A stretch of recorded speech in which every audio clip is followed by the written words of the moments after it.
श्रीराम भक्त संकट मचन पवन सुत पंचमुखी हनुमान देवाय नमो नमः। दीपं यदि परम ब्रह्म दीपं यदि जनार्दन दीपहरत मे पापो पूजा दीप नमस्तुते। प्रभु पंचमुखी हनुमान देवाय नमो नमः। संसार सुखी रखंतु आज शुभ मंगल वररे समस्त श्रद्धालु भक्त मानंकर मंगल करंतु। समस्त श्रद्धालु भक्त मानंक आश्रीपद करंतु। मनस्कामना पूर्ण करंतु। कर्म क्षेत्र उन्नति करंतु। ग्रह रिष्ट खंडन करंतु। जगतर मंगल करंतु।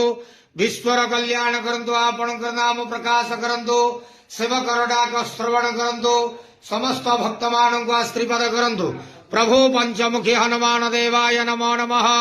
मनोजमारुत तुल्य वेगं जितेन्द्रियं बुद्धिमता वरिष्ठं वातात्मजं दानरत्नमक्षं श्रीरामदूतं शरणं प्रपद्ये।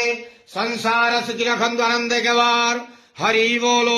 आज शुभ मंगलवार रे समस्त श्रद्धालु भक्त मानंकर मंगल करंतु आनंद केवार। हरि बोलो। प्रभु पंचमुखी हनुमान देवाय नमो नमः।